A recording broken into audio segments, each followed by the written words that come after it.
just before we start, Winston Peters is joining us. Winston, would it be okay? We've had massive interest in this issue. Hundreds of texts this morning. Would you take some questions from people maybe towards the end of the interview? Would that be okay? On what issue? On the issue of the flag. Not the flag, the name of New Zealand. We've had massive interest from people. Yeah, certainly. Okay, certainly. Good on you. Well, look, first up, and I'm going to call you to account for this. You haven't introduced a bill, have you? You've thrown a private member's bill in the cake tin on the issue of the name in New Zealand. Yes, well, we're introducing a bill. Our chances of getting it out of the cake tin are pretty good. And if it's not out of the cake tin, it'll become part of our campaign policy and be part of any coalition discussions we have. Right. Now, you're going to, well, I'll explain to you when we get going anyway. Okay, so this is really a method by which you declare you're in campaign mode, right, for next election. Has this interview begun? Yep, it has. Sorry, I didn't delineate it. That's all right. Please. Okay, my apologies. I wasn't doing a John Campbell on you, I promise. Mr. Peters, okay, so this is really one way of, I guess, getting into campaign mode, saying we will campaign on making New Zealand the official name of this country at the next election, right? Precisely, but we shouldn't have to do that. This is just so unusual, that something that everyone took for granted until a number of people decided, without any mandate, consultation, or electoral authority, they just go and change the name of this country. Or, for example, ignore the fact that, how shall I say it, the last poll there was, of any size, was in March of 2021, where about almost 80% were for sticking with the New Zealand name, and only 15%, which is a serious minority, were for a change. And here we are, coming on to 2025, and it's carrying on as before. Government departments trying to, and bureaucrats seeking to, just change the name and somehow coerce the country into following their unmandated position. Yes, we are going to campaign on it, but we shouldn't have to. Common sense should prevail. All right, and it is the country's most read news site for some strange reason. Stuff have run a poll on this, and New Zealand is just streets ahead, isn't it? That's right. It's way ahead. And the reality is, once you start explaining to New Zealanders who might be wavering, hang on, we've spent billions of dollars trying to advertise this name, to get our products sold offshore, to bring tourists to New Zealand, to do all these things we want to do, and you're going to try to confuse the international market. Why would you want to do that? Because of some preference of a sociological department at university?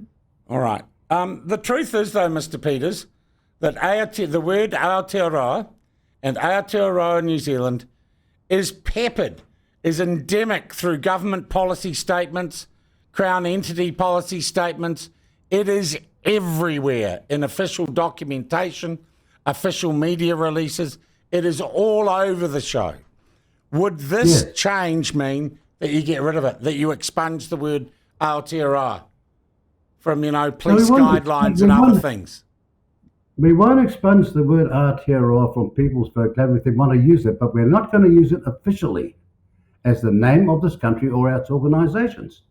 Okay. It's that clean. If you want to be downtown, privately, free speech, use it, you can do what you like, but please don't expect to use taxpayer or ratepayer money using this name. So I'll give you an example. Let's say the fire service, which has for some reason, is obsessed with the Treaty of Waitangi.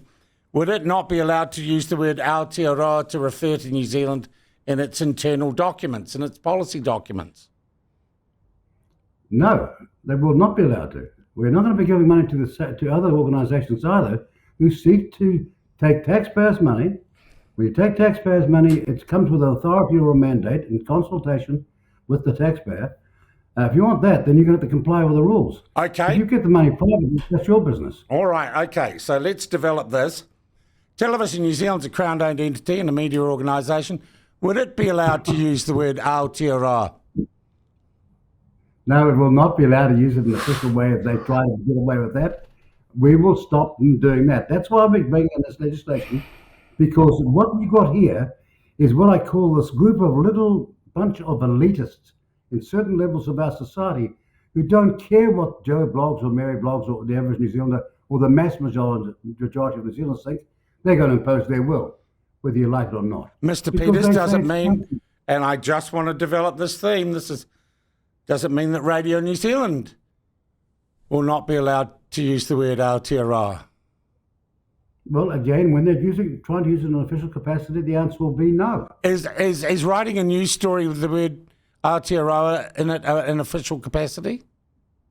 It is an official capacity if you're describing this country you're talking about. Instead of using the word New Zealand, I'm you just use the trying word to really Aotearoa. clarify, does this mean that government-owned, sponsored, controlled news organisations cannot use the word Aotearoa in their reporting and continuity announcing?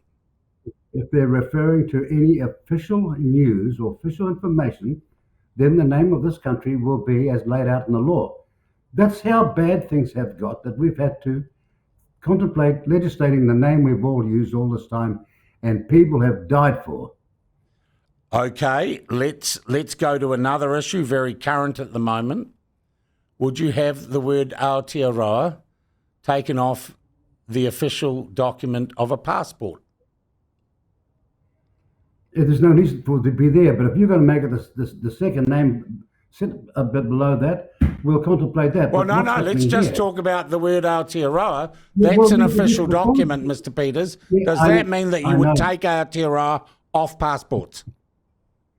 Let me just say to you, before we rush to come here today and try in the space of 20 or 10 minutes, explain the whole comprehensiveness of what we tend to do, it's going to be based on this matter.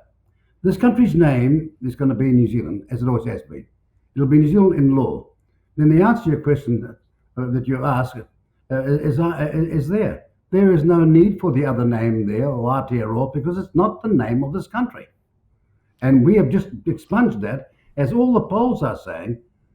The public is massively for New Zealand. So- why would they then put it Okay, Aotearoa so into law? look, I just want a clear answer. I do not want to be accused of misinterpreting you No, or twisting your words. but I'm saying to you, You I'm will saying to you, campaign we- on the policy we- that would have the effect I said that to you- I Aotearoa said would to not you- be on passports. I don't know what your other guests are like with that. I don't have to have my same question repeated 1,000 times. We are going to legislate this in law. We've taken all the angst and all the criticism and everything else. Mind you, it's going gangbusters on social media. Our attack on Jack Tame, who had attacked us the other day, is past 385,000. We're hardly into day 2 at the moment. When we did our reply to him saying, Jack, you're a fraud, you wrote an article not so long ago saying that the name should be Aotearoa New Zealand. Yeah. Yet in your latest article criticizing us, you didn't say that. We caught him out. Yeah.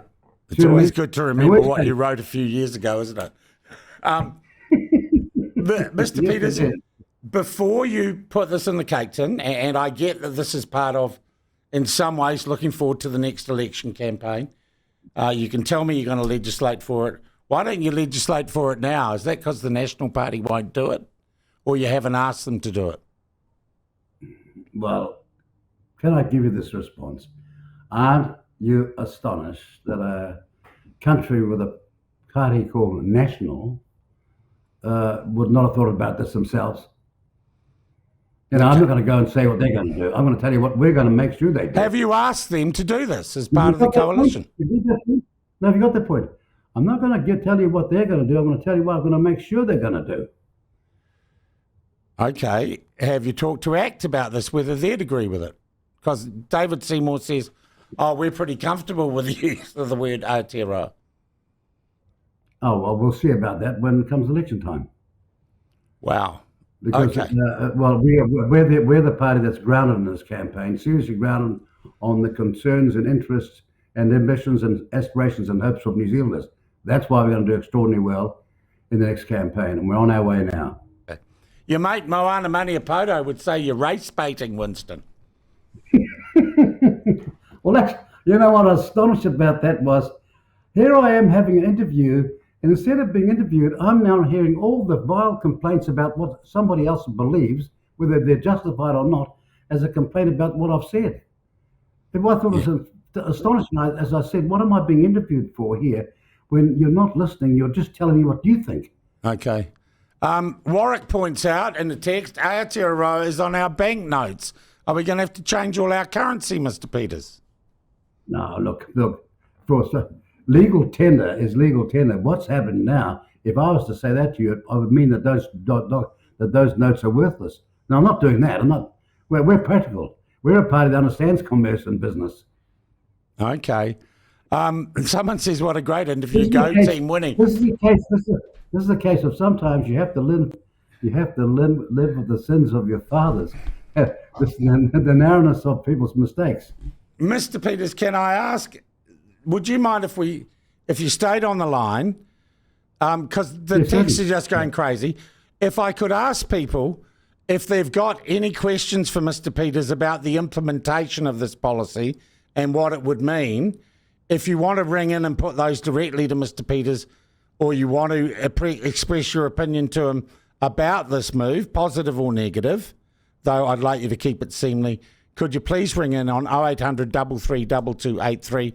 We'll take a commercial break, and then, Mr. Peters, if you want to ask them, we'll take your questions. Thank you very much, Winston. We'll be back in a moment.